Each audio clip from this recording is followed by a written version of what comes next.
Anita Fatis a fait de la natation handisport plus qu'un sport, une raison d'être, un combat qui a certainement sauvé sa vie. Elle l'écrit dans un livre paru aux éditions Maya. La maladie m'a amené au jeu. Bonsoir Anita Fatis. Bonsoir.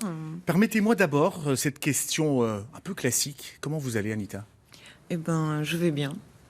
Je vais bien. Je dis toujours que je vais bien.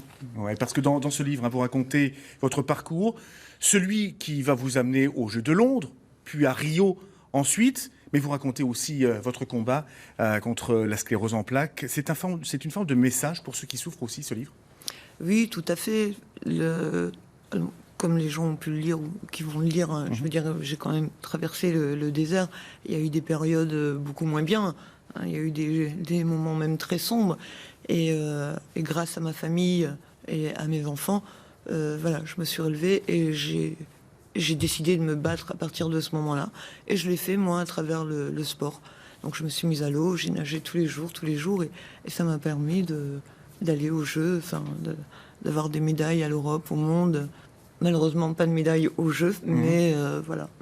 Oui, ça, vous l'expliquez. Hein. Il y a cette déception déjà aux Jeux de Londres. De Londres, oui. Hein, avec voilà, cette histoire de maillot. Vous la racontez très bien dans le livre. Et puis, il y a aussi Rio. Le sport, je le disais, il vous a sauvé. Il a sauvé d'abord déjà de la dépression. Mais bien plus que cela encore. Est-ce qu'il a sauvé votre vie, finalement, ce sport? Ben oui, le sport m'a... Comment expliquer? En faisant du sport, j'ai eu une autre vision de la vie. Je me suis plus regardé moi. J'ai commencé à regarder les autres. Hein. Et puis, par rapport à ce que je faisais, les gens me disaient oh, mais c'est super. Enfin, voilà. Et quelque part, aujourd'hui, on dit de moi que je suis un peu un porteur d'espoir par rapport à la sclérose en plaques, ou même leader de la sclérose en plaques. Ça me fait sourire. Et du coup, ben, je fais passer des messages. Voilà, il faut se battre, c'est super important. Et donc, il faut avoir une activité pour se battre. Hein. Dans les toutes premières pages du livre, vous dites, il y a cette phrase que je trouve très belle, la vie n'est pas un cadeau, mais un combat que vous avez mené, allez, il faut le dire quand même, avec un sacré caractère. Ouais. Ben, comme vous avez pu le lire dans le livre, hein, je crois que j'ai été forgée pour ça et formatée pour ça.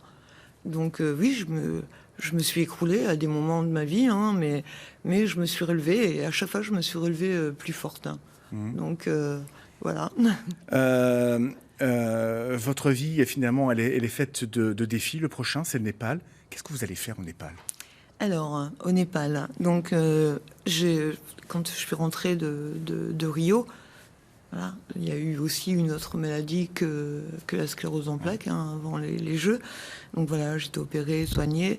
Puis je me suis dit, mais qu'est-ce que je vais faire maintenant? Enfin, ma vie, c'est de faire des choses dans le bénévolat tout le temps. Et il faut aussi que je continue à apporter des valeurs, des choses. Et puis je me suis dit, mais enfin, je disais toujours à mon mari, je reviens un petit peu en arrière, je disais toujours à mon mari, un jour je ferai l'Everest. Hein. Et puis il me disait, mais oui, chou, c'est ça. et puis donc là, j'étais chez moi et je me dis, mais enfin, oui, l'Everest. Donc j'ai commencé à pianoter sur Internet et tout ça. J'ai appelé des agences et tout. On me disait oui, oui. Et puis quand je disais que j'étais en fauteuil, on me dit, ah mais non, c'est impossible. Et donc je suis tombée sur Michel Vézy, c'est un guide savoyard. Et je lui ai raconté mon histoire, mon combat et tout. Il m'a écouté pendant 3-4 minutes sans dire un mot. Il m'a dit, ben je vous rappelle. Sans rien dire. Et là, je me suis dit, oh, il m'a pris pour une folle, lui, c'est pas possible. Et il m'a rappelé, et puis il m'a dit, ok, on va aller au Népal. On va faire un trekking au Népal. Et donc, on va faire le Manaslu. Donc, le Manaslu est un mont à 8163 mètres. Hein, oui. Mais nous, on va s'arrêter à 5219 mètres. Hein.